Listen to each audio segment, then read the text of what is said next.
नमस्कार, प्रणाम हमारे सभी दर्शकों को। और उम्मीद करता हूं कि आप लोग ठीक होंगे और स्वस्थ होंगे। दोस्तों, मैं आपका दोस्त दिनेश और आज एक नई स्टोरी वीडियो कहानी लेकर आया हूं। बहुत ही अच्छी ज्ञानवर्धक कहानी है जो आप लोग सुनेंगे तो ज़रूर पसंद करेंगे। उम्मीद करता हूं कि ज़रूर सुनेंगे आप लोग। दोस्तों, आज मैं कहानी सुनाने जा रहा हूं महान कवि कालिदास की। ये सुनाने से पहले हमें आपसे निवेदन होगा, विनती होगा कि दोस्तों, अगर आप हमारे चैनल का सब्सक्राइब कर लीजिएगा और कहानी वीडियो अच्छा लगे तो एक लाइक कर दीजिएगा और बगल में लगे लाल बटन को प्रेस कर दीजिएगा, क्योंकि जो भी इस तरह के वीडियो नोटिफिकेशन आए सबसे पहले आपके पास जाए।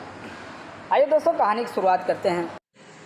हम लोग जानते हैं दोस्तों, जो महान कवि कालिदास का जन्म एक मध्यम वर्गीय परिवार में हुआ था, जिनका माता पिता बचपन में ही स्वर्गवास हो गया था और उनका भरण पोषण पालन एक ग्वाले के यहाँ हुआ था। और वो ग्वाले के घर रहते थे, अपना गाय भैंस को चारा पानी देते थे।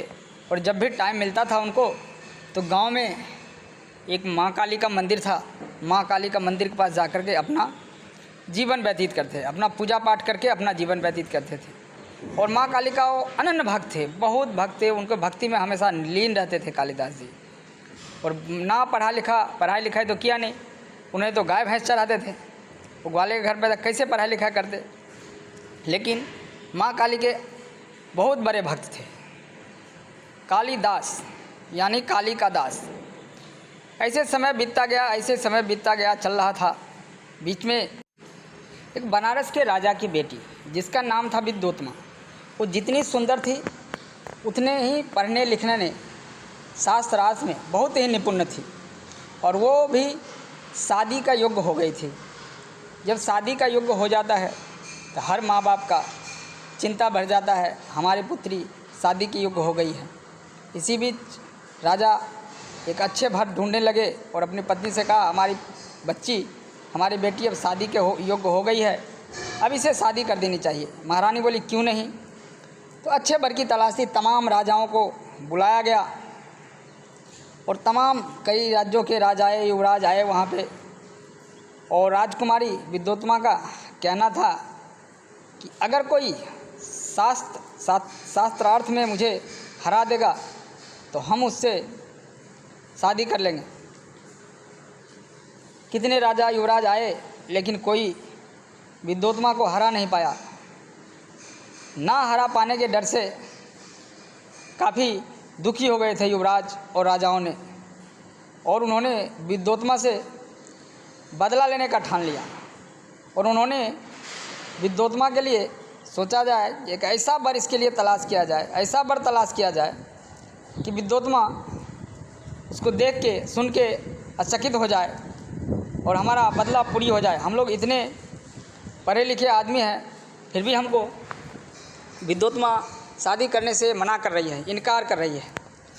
ऐसे ढूंढते ढूंढते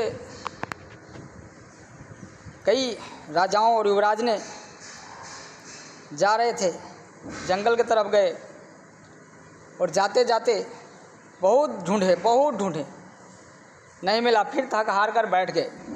थक हार कर बैठने के बाद लोगों ने विचार किया कि चलो कुछ दूर और चलते हैं। जैसे ही कुछ दूर आगे बढ़े तो देखते हैं एक आदमी जिस डाल पर बैठा उसी डाल को काट रहा है। बोला, ये कैसे हो सकता है? ये आदमी जिस डाल पे बैठा है उसी डाल को काट रहा है, इससे बड़ा मूर्ख व्यक्ति तो कोई हो नहीं सकता। और उन लोगों ने आपस में विचार किया, ये लड़का विद्योत्मा के लिए सही है। इन्होंने इससे महामूर्ख, इससे महाबुर्बक और कोई मिल ही नहीं सकता कि जिस डाल पे बैठा है उसी डाल को काट रहा है। देखने में तो कालिदास सुंदर थे ही, बहुत ही सुंदर शरीर, सुंदर चेहरा मुखड़ा। बस उनका एक ही कमी था कि वो पढ़े लिखे नहीं थे, विद्वान नहीं थे, वो मूर्ख थे। वो चारों पांचों युवराज ने, उस व्यक्ति ने सोचा ये विद्योत्मा के लिए बिल्कुल सही है। और वो उसको बोले, अरे यार, ये तुम क्या कर रहे हो? जिस डाल पे बैठे हो उसी को काट रहे हो, तुम तो गिर जाओगे। ठीक ऐसे हुआ।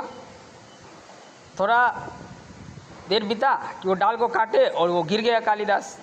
अब कालिदास ने उनसे पूछा, ये तुम पहले कैसे जानते थे जो मैं जिस डाल पे बैठा हूँ उसको काटने से मैं गिर जाऊँगा? बोलता हाँ, मैं तुम्हारा भविष्य भी जानता हूँ, तुम क्या होने वाले। बोला बताओ मेरा भविष्य के बारे में बताओ। कालिदास पूरा उत्सुक हो गए उसको देख के।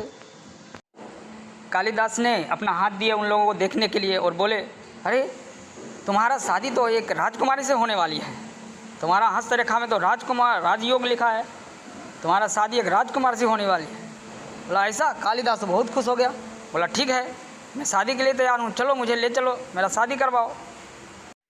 उन चारों पांचों विद्वानों ने मिलकर के उसको कालिदास को ले गए अपने घर और पूरी तरह से वो ब्राह्मण का कपड़ा पहना दिए और लेके राजकुमारी विद्योत्मा के सामने उसको पेश किए।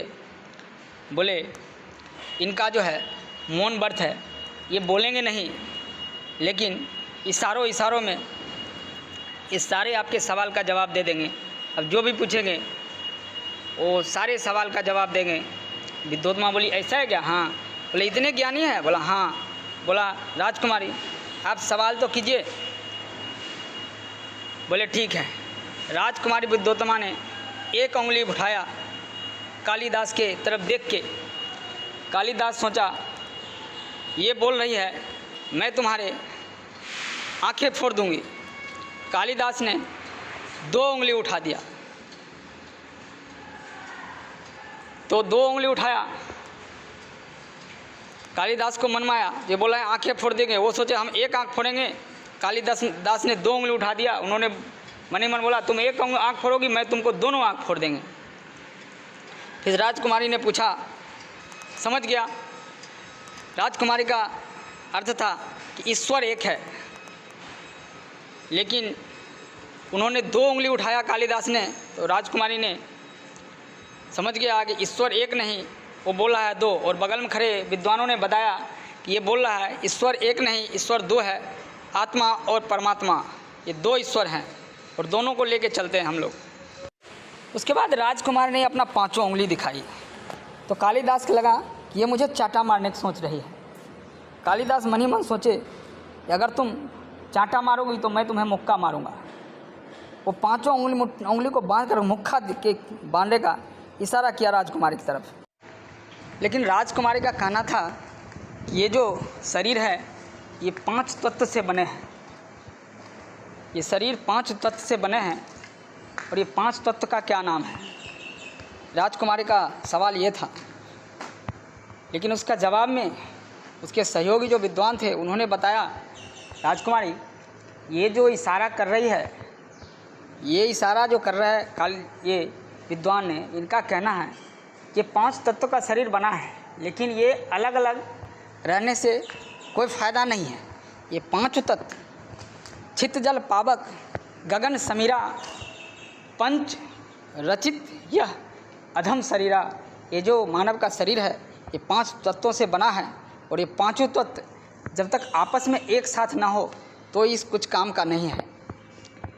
ये राजकुमारी विद्योत्मा को बताया गया और राजकुमारी विद्योत्मा खुश हो गई और खुश होकर के वो समझ गई यही विद्वान है जो हमारा पति बनने लायक है, हम इसी से शादी करेंगे। और राजकुमार विद्योत्मा को कालिदास से शादी हो गया।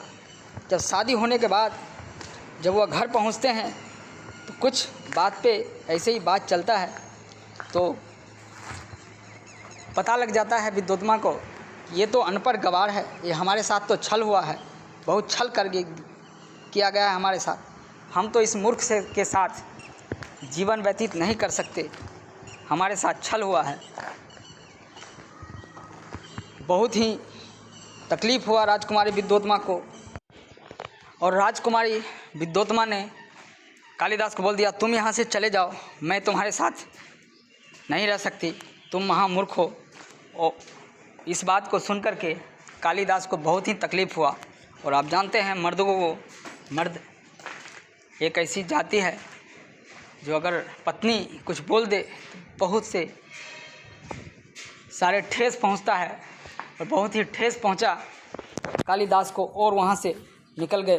बोला जब तक मैं ज्ञान को प्राप्त नहीं करूंगा हम वापस घर नहीं आएंगे। कालिदास माँ काली का भक्त तो थे ही और उन्होंने चले गए माँ काली के पूजा अर्चना में लीन हो गए। काफ़ी साल बीत गए तपस्या करने के बाद, फिर भी माँ काली कुछ खुश नहीं हुई। एक समय ऐसा आया कि उन्होंने अपना बोला, यही माँ काली के दरबार में मैं अपना प्राण त्याग दूंगा, जान देने पर उतारू हो गए तलवार से। तब माँ काली ने प्रकट हुए और बोले, रुक जाओ काली, रुक जाओ कालिदास, मैं तुमसे बोलता हूँ, रुक जाओ रुक जाओ। तब उसने रुक गए और माँ काली को बोला, माँ काली ने बोले, क्या वरदान मांगते हो, मांगो, तुम क्या मांगना चाहते हो। कालिदास ने हाथ जोड़कर बोला, माता मुझे ज्ञान की प्राप्ति चाहिए, इस ज्ञान के कारण मुझे काफ़ी कुछ सुनना पड़ता है। तो माँ काली ने अपना हाथ उठाए, अपना दिव्य दृष्टि से, अपना हाथ से माँ उसको ज्ञान दे दिए। और ज्ञान लेकर के जब पूरी तरह ज्ञान प्राप्त कर लिया कालिदास ने, तब वापस वो अपने घर को लौटे। और घर लौटने के बाद जैसे ही अपनी पत्नी को उन्होंने आवाज़ लगाई, तो उनका पत्नी का आवाज़ सुनकर तो समझ गया कि ज़रूर कोई विद्वान व्यक्ति हमारे दरवाजे पर आए हैं। और उन्होंने अपना पत्नी ने पति को देखा कि वही कालिदास है। उनका चेहरे पर एक अजब का तेज था, अजब का प्रकाश था। उनको देख करके समझ गई राजकुमारी कि ये ज्ञान प्राप्त इनका हो गया है, इनको ज्ञान की प्राप्ति हो गई है। कालिदास ने अपनी पत्नी से कहा, आज से तुम मेरी पत्नी नहीं, तुम मेरी गुरु हो, और मैं तुम्हें पत्नी नहीं, अपने माँ का दर्जा देता हूँ, अपने गुरु का दर्जा देता हूँ। और गुरु और शिष्य के बीच क्या रिश्ता होता है वो जानती हो, क्योंकि ये जो ज्ञान मुझे तुम्हारे कारण मिला है, तुम न होती तो शायद ये ज्ञान नहीं मिलता। दोस्तों, कभी कभी अपनों के चोट के कारण बहुत बड़ा कामयाबी मिल जाता है। ऐसे हुआ महान कवि कालिदास के साथ।